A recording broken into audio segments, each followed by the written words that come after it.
We are under 20 days away from the NFL draft and the Cowboys are in as good a position as any to just stick with their board. It's been a much more exciting offseason for the Cowboys after they did solid work in the last several weeks of free agency. They extended their best pass rusher, DeMarcus Lawrence, traded for Robert Quinn, added safety George Iloka, receiver Randall Cobb, versatile defensive lineman Kerry, Hyder, and Covington, keeping the team very busy. For the first time in a while, it certainly feels like the Cowboys will be in position to pick the best player possible. Though Dallas will still put an emphasis on certain positions, they shouldn't feel any pressure at all to reach for any player. The Cowboys use their 30 visits as a vital part of the selection process, and most of their recent top picks were 30-visit guys. If we were to create a mock draft off 30 visits alone, what might that look like? Well, first, here is the mini board with 27 of the 30 names the Cowboys will bring in for reference. Note, in terms of prospect rankings, which are all over the place, we decided to use CBS for this exercise, Player Position School Project. RDPOs. Rank CBS OVR. Taylor Rapp S. Washington 2-2-3-8 Chauncey Gardner Johnson S. Florida 2-3-4-0 Jonathan Abram S. Mississippi State 2-4-4-3 Deebo Samuel W.R. South Carolina 2-3-7-4-8-1 Thornhill S. Virginia 2-3-5-4-9 Jalen Ferguson Day LA Tech 2-3-6-5-6 Damian Harris RB Alabama 2-3-2-6-4 Gerald Willis 3DT Miami 2-3-1-0-6-6 Jay Sternberger Tay Texas A. Also, like Byron Jones, some teams may view his ability to cover as a better fit at cornerback. Thornhill is what everyone hoped Obi Melifonwu would have been in 2017. Where Melifonwu struggles to hold up in man coverage, Thornhill excels. For the Cowboys, they covered themselves nicely and wouldn't be forced to start Thornhill immediately. He is a fit for the type of safety the Cowboys are looking for, as they seemed to covet guys that can be interchangeable. Thornhill could stand to learn a lesson in physicality. He's not a great tackler, but he's also not exactly a liability either. Thornhill would be a great fit for the Cowboys, and because of his versatility he would be able to get playing time fairly early. Third-round pick 90 Mecole Hardman, WR. Georgia Hardman has only played 2 seasons at receiver after moving from his original position as a defensive back.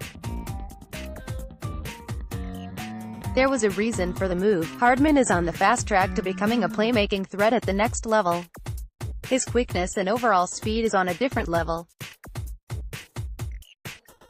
If he develops as quickly as some scouts believe he can, Hardman could land somewhere between Tyler Lockett and Tyreek Hill. Now, he does have a tendency to rely too heavily on his athletic gifts and will have to learn the nuances at the receiver position. Hardman's skill set shows how difficult he is to cover because he's too sudden for press corners but dangerous on short passes if teams back off. He's a dynamic punt returner and can track the deep ball very well, but needs some development in making contested catches in the NFL. The Cowboys have a solid depth chart where a pick like this makes sense. You're drafting Hardman for the playmaking ability, and coaching will be key to developing the rest. 4th-round pick 128 Drew Sample, Tay, Washington. If you're looking for a guy that can reach and make just about every block on the second level, this is your man. Sample is still developing his skill set as a receiver because he just wasn't asked to do all that much by his coaches. The Cowboys will always love that lunch pail guy, and Sample is certainly that. He still has a ton of room to grow, but he's smart and a very sound technician. Pick 136 Tristan Hill, DT, Central Florida. The Cowboys continue to fortify their defensive line by getting themselves some help on the interior. Dallas has Maliek Collins, who has been a solid starter when healthy. Hill was by far the most effective defensive lineman for his college program, but he does have a few maturity concerns. Sometimes, Hill shows maturity issues and can be tough to coach, but his skill set will be desired in the NFL. As an interior player, he has the burst to get upfield and attack the quarterback.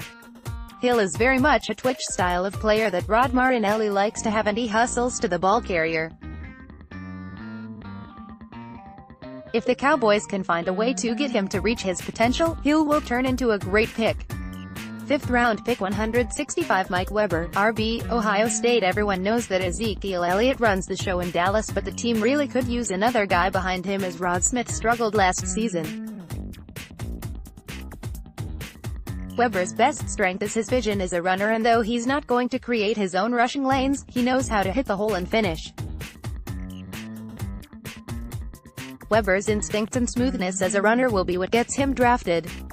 6th round pick 241 Dre Greenlaw, LB, Arkansas. This is the perfect fit for your special teams unit and a capable backup plan if you need one in a pinch. Greenlaw was a 4-year starter, and he's a solid run and chase 4-3 outside linebacker. He's almost always around the football and has some versatility to his game. Greenlaw doesn't possess traits that set him apart from anyone, but he's an efficient tackler and will be an asset as a backup in the NFL.